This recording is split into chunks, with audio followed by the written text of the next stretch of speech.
Hello and welcome to Foreign Policy Focus. This is episode 117 and I am the show's host Kyle. Foreign Policy Focus is the podcast where I discuss current events related to foreign policy and international news and then give some analysis on those events. The show can be found at foreignpolicyfocus.libsyn.com, on the libertarianinstitute.org, or at the Facebook page, The Libertarian Union. For those of you who could take the time to share the show, I would really appreciate it. I don't take donations on this show, so I don't, run advertisements or, look to get the show out to other people that way. So I really rely on my listeners to do that for me. The show has seen a lot of growth recently, so I'm really excited about the direction everything's going. So if you guys could take the time and kind of help me to build on this momentum and share the show while it's getting shared a lot, I'd really appreciate it. I hope bringing this news to all of you and more people is beneficial.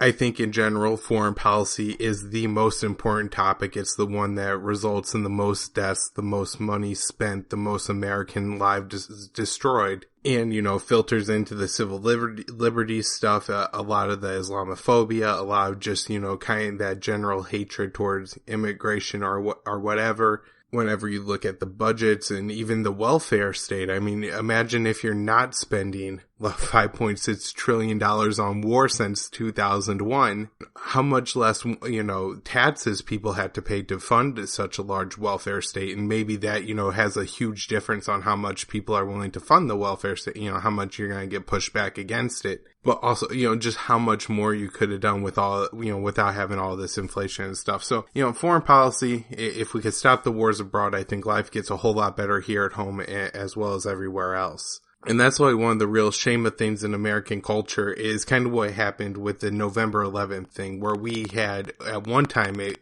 be Armistice Day. And this is largely how November 11th is celebrated around the world and in the West. Is that November 11th, I believe 1917 was the day that World War I ended and, brought really peace to the world. People who have been at war for years and years and years have been living these terrible lives in trenches. And I'm sure those who, actually survived weren't that much better off than the dead with the survivor's guilt. And, just the conditions, especially of the European countries after all this warfare for so many years across so many different fronts and battlefields, and just how everybody was going and dying these terrible deaths, whether it was getting disease in the trenches or, infections from small injuries, amputations, chemical warfare. It was just a disgusting war. I mean, this is the time where you have all these reports where apparently generals, were shooting their own men in the head if they refused to run when they told them to. And, running out there was just as likely of a death, right? Because you're going to run into all this machine gun fire from the other side and you're just going to get mowed down. But, well, warfare may have changed a little bit since then. I think it's probably equally as disgusting and disturbing. But,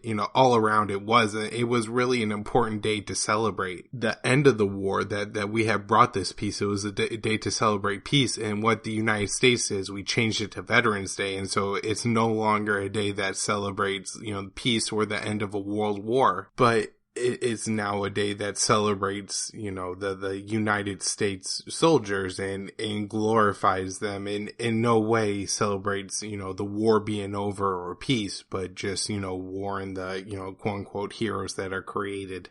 So I think that's a good talking point for us, though, if we could point that out to people. I think it's something, I've been reading a lot about, how to persuade people. And one of the things, they talk about is it not being highly based in logic and be a lot based in emotion. And so it's a good way to engage somebody on topic and say, hey, wouldn't it be a lot more important to have a day, dedicated to peace? We already have Memorial Day dedicated to the veterans, but this is, a day that the entire world could celebrate together because it was a world war and encouraged peace. And, we could try to have peace talks on these days or whatever else that look to end hostilities. Every year there would be an annual reminder that, hey, we may have world war, but we could also have a peace breakout. And, that just doesn't happen because it's been converted into a day to memorialize and celebrate war. I now want to touch on and probably spend most of this episode on Trump's trip to Asia. Unfortunately, I haven't been able to follow it as much as I wanted to. I think the things going on in Saudi Arabia and the Middle East have been, more interesting to me, if not a little bit more important than Trump's trip to Asia. However, as I was reminded, there was a very good interview that John Pfeffer did, who is, just an expert on this Asia and North Korea thing, pointing out that half of the U.S. military assets are in, Asia if you include the Pacific, Hawaii, Guam region. So it's a big deal. China's the U.S.'s largest trading partner. If there was going to be a nuclear war between the United States and an opposing state, North Korea looks certainly like the most likely place for that to happen. We have an aircraft carrier stationed in Japan. 100,000 Americans live 30 miles in Seoul from the border with North Korea. Right now, I follow all the different military groups, and so I think Asia Pacific Commander was posting a bunch of pictures of how we have these 3 U.S. aircraft carriers being escorted by all these battleships right now around North Korea. So, it's important and there's a lot going on. And so I don't want to neglect that too much. And so that's, kind of why I want to cover this here. I think Trump's first stop was in Hawaii. He didn't stay too much there, a little bit of, hawkishness in the usual ways. But overall, the media reception to this landing was that, Trump did a somewhat respectable job there. When Trump got to Asia, he went golfing with the Japanese leader Abe. This is where most of the media attention has been. They were trying to push Trump. I guess Abe apparently fell in a sand trap on the golf course, and they were trying to get Trump to say that he did it or something. And obviously Trump really can't answer that question. Is either humiliate an allied world leader or lie to the American public. Either way, he's going to get ripped to pieces. So I think that's where a lot of the media coverage has fallen, unfortunately. And the fish feeding thing where Trump dumped the fish food all at one time into the koi pond or whatever that was. And while those are certainly kind of interesting news stories and whatever, you can report on them.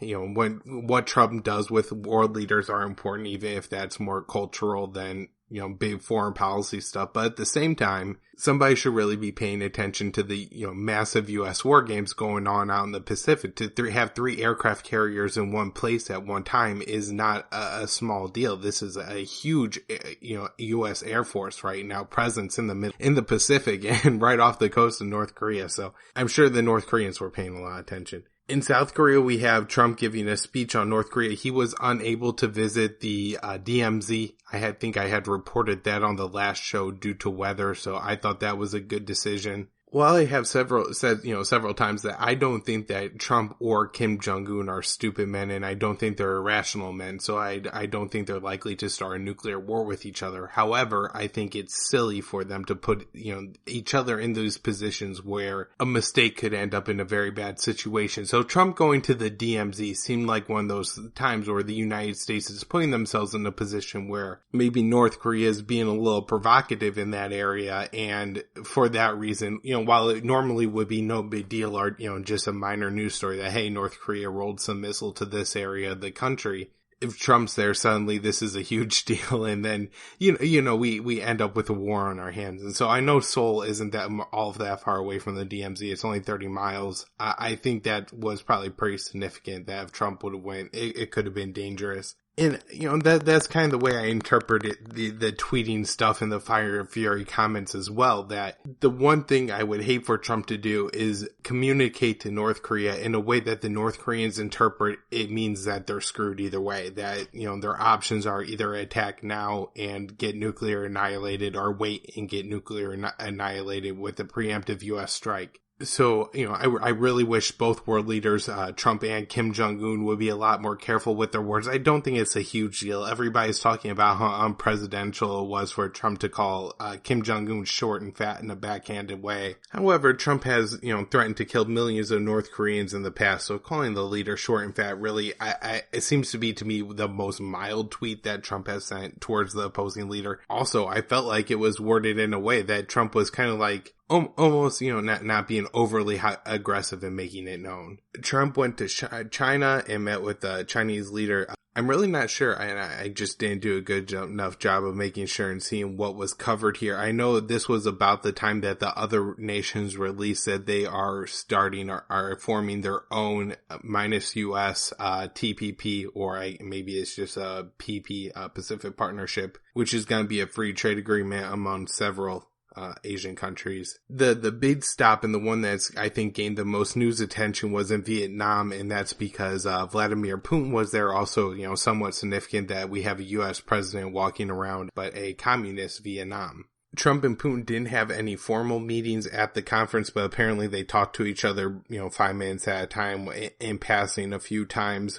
Two of the things that were apparently discussed was Syria, where both Trump and Putin agreed to follow the Geneva process. I believe the Geneva process is this commitment that, Assad's going to allow elections, and if the elections vote him out of power, then he'll leave, but they keep him in, then he'll stay, or, something like that. I don't know if this actually works, and I think last week Assad said that he was still committed to this as well. I don't think that you really have a potential to have free and fair elections in Syria. It seems like, anyway, there's just so much outside interest in the country that with Israel, Turkey, Saudi Arabia, Iran, Iraq, the United States, Russia, all having all these outside interests in what happens in this country, even all these countries, just doing their own little things is going to turn out and could really sway the results of the election one way or the other. So as I said, I don't think you have free and fair elections in Syria, but maybe you do end up having some kind of elections in Syria coming up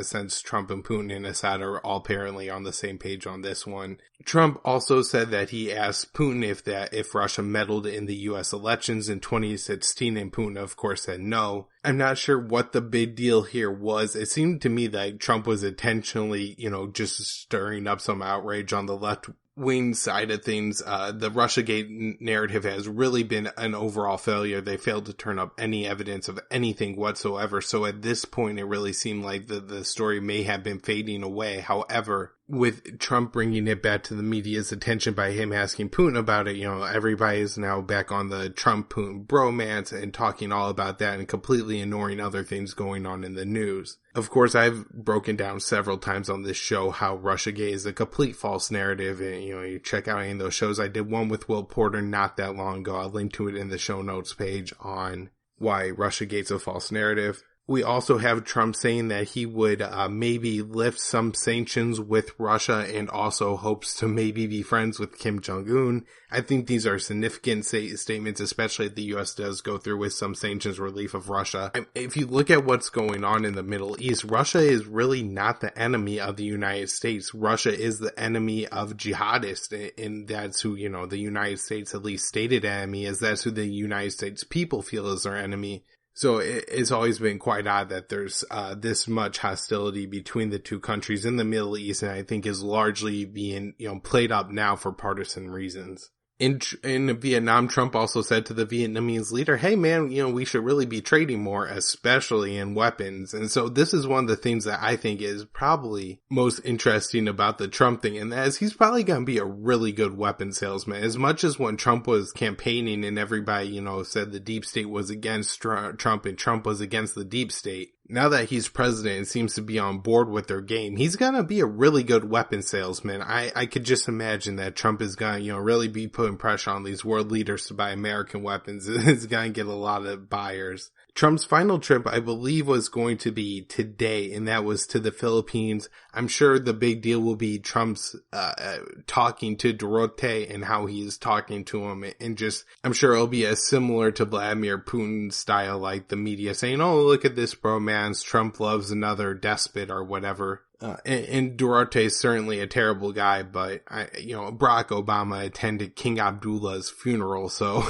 you know what I mean. This is just world politics and geopolitics, so I don't think that's all that big of a deal. Hopefully Trump doesn't do anything or get any ideas about how to wage a drug war, because that's an awful, terrible thing going on in the Philippines that I believe is still happening, and now it's being kind of extended into a political crackdown where I know a couple of mayors opposing Duterte have been rounded up in the quote-unquote drug trade. Couple other things I wanted to talk about. One I kind of mentioned in the start, and that is I read an article saying that the U.S. has spent $5.6 trillion on war since 2001, and that the interest on that, the United States is going to pay a total of $8 trillion of interest on that debt. And so, I mean, think about that. That's a huge bill coming down the line that we all have to pay. We've only paid about $500 billion of that off so far, so the bulk of it, I guess that would be only 1/16 has been paid, so nearly the whole thing is coming due.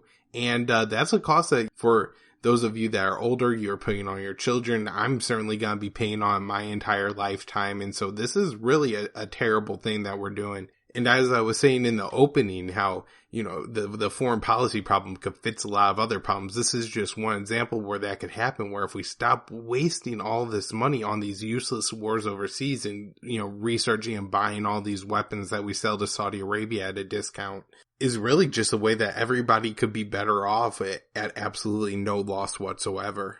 We had the Justice Department demanding that RT register as a foreign agency. This is the first time in the United States that the Justice Department has required a media agency to identify as a foreign agent. And then we had the United States also announcing they're sending $750,000 to Hungary to support various media groups there that the United States thinks is, quote unquote reliable, but really that means favorable to U.S. positions. Of course, I saw an article yesterday that, Radio Free Europe, I think is what it's called, is the American propaganda, radio station over there. And they published an article saying that an Iranian-linked group carried out a terrorist attack in Bahrain.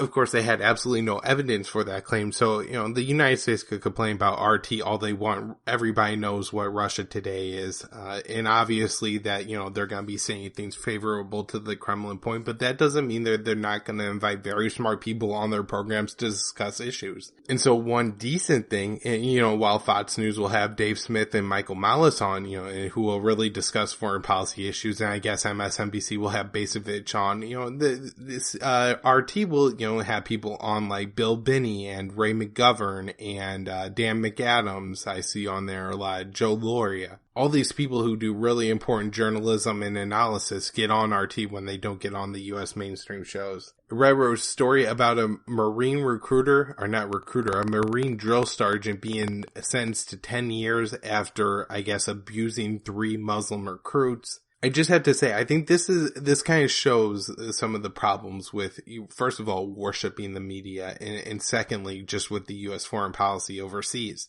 So apparently for some amount of time, this guy, is a drill, sergeant or whatever in the Marines, and has obviously spent some time in the Marines, and he's a terrible, terrible person, right? He abused these, Muslim recruits, including making them denounce their own religion. He made them do that. So essentially, tortured them and did terrible things. So, he trained all these other people. That seems to be a problem to me. And also that, this was somebody who was trusted with a gun to make decisions on who to kill overseas seems to be a problem. And so much like, a similar view I have with the police force, I have with the military, and that is that if you worship the military and say everything they do is great, then you run to these problems where these terrible people who end up getting into either the police force or the military commit terrible crimes. And if you're not, able to stand up to the military because you just worship them and put them up on a pedestal, then you come to this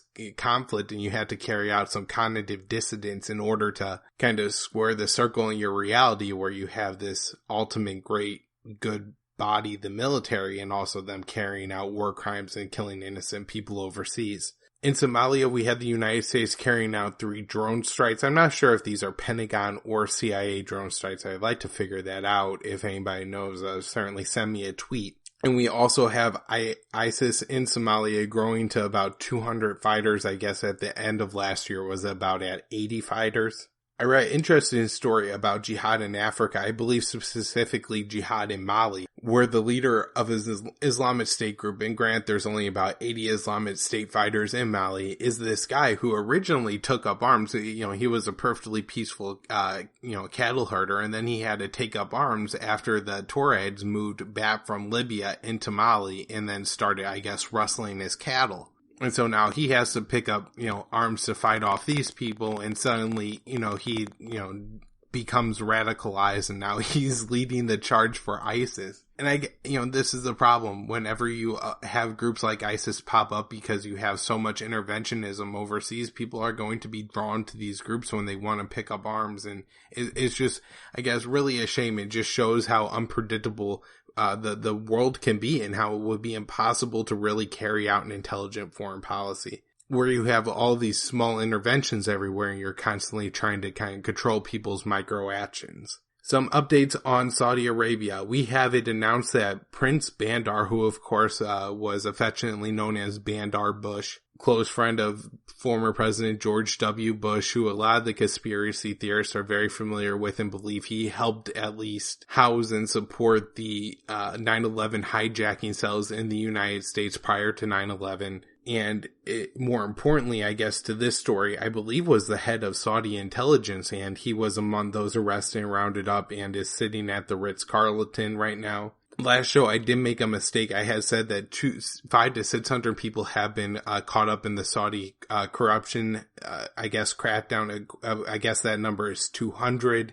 However, the article I was reading reported that there were 500 to 600 rooms available for them to lock up, all these princes and administrators and officials as needed in the Ritz-Carlton and the Marriott next door. We have people in Lebanon, including the former prime minister's party, the Lebanese president, the head of Lebanon Hezbollah, all saying that their prime minister Harari is being held in Saudi Arabia under house arrest. I also heard that the Yemeni leader, and maybe in Yemen, but is under house arrest by the Saudi king as well. So it looks like the consolidation of power is still going on there. We'll see how things play out as time moves on. But I think that Bandar was arrested is probably one of the most significant and important figures in Saudi Arabia. Really shows to the extent of this power grab. We have an earthquake on the Iraq-Iran border. The latest death count I saw for that is between 360 to 400 plus. So that's, something to keep your eye on. A huge tragedy. It may be a good idea to, keep our eyes on maybe some donor seed charities to see what pops up to, maybe we help out some people over there. We have in Afghanistan, I was reading an article that was supposed to be on the success of the U.S. intervention under Trump in the Helmond province of Afghanistan, which has notoriously been a very intense fighting ground for the United States. The whole province, including the capital, nearly fell to the Taliban before an infusion of 300 Marines went in, I believe, under Obama, or that process got started under Obama. But we now had the major Afghani general in charge of the area saying that it's with the Marine support and cooperation that we've reached this level. If they leave again, things will be 100% reversed. And so we're getting it really straight from the Afghanis now. And I'm sure this guy has an incentive to want to keep the U.S. troops there. But at the same time, like, he's telling you, hey guys, if you leave, then things are going to go back to the way they were before. And so you're really not winning. You're just putting in more resources. You're bailing out water faster, but nobody's getting anywhere near to plug in the hole. And so it looks like, without U.S. Marines in the Helmand province, the Taliban are going to control it. And so, American citizens make the decision. Do you want to have a couple hundred Americans in the Helmand province of Afghanistan every year, a few of them dying every year in order to keep it from the Taliban? Does that really matter that much to us?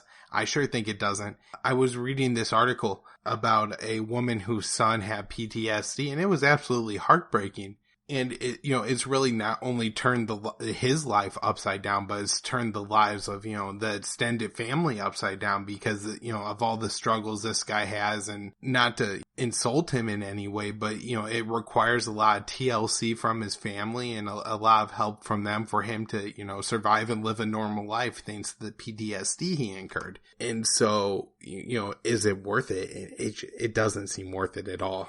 The last thing I want to mention is Yemen. We have Saudi Arabia having a full blockade of Yemen. They said, hey, look, we opened up the ports. They only opened up the southern ports. It's fake news to say they opened up the ports. So the ports and the airports that are in the northwest, which accounts for, I think, roughly 75% of the Yemeni population, is still blockaded, humanitarian aid and all. The UN is saying, hey, look, you're going to kill millions if you keep this up, and Saudi Arabia just doesn't seem to care. If we could do anything to stop it, call congressmen, let them know. this is going to get really, really nasty. And right now the United States is helping it. I was on Twitter trying to find out exactly how much the United States is helping Saudi Arabia blockade Yemen. Of course, the important note is that the United States is providing the diplomatic cover to the UN, or else maybe Saudi Arabia would be, receiving some sanctions and some nasty remarks from the UN, which of course gets picked up in the world media, and then we could have this worldwide, push against Saudi Arabia. But the United States is providing the diplomatic cover that prevents that from really getting out.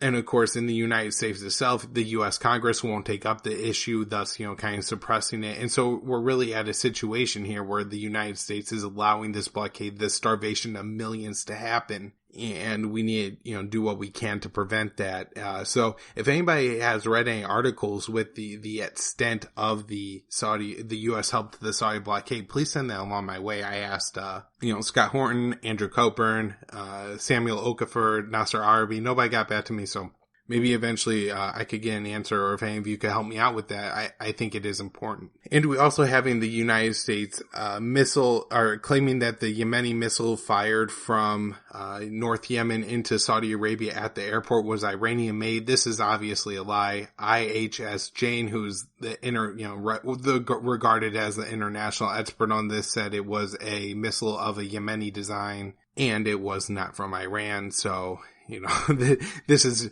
just a lie to try start up some more war. All right. I hope you like the show. If you do, please take the time to share it. foreignpolicyfocus.libsyn.com, thelibertarianinstitute.org. It's on the homepage there, right underneath Scott Horton Show. I'm on Facebook at The Libertarian Union. Everybody should check that page out and like it, as well as my podcast. There's several other great podcasts, especially if you're kind of libertarian, anarchy-minded. You're going to love some of the shows they have on there. Even if you're not, there's some great content up there, so you should check it out and like the page. I'm on Twitter at KYAAALE. You can find my daily news roundup at thelibertarianinstitute.org or at the Facebook page, or not the Facebook page, but the website, kylesfilesblog.com. Thanks, everyone.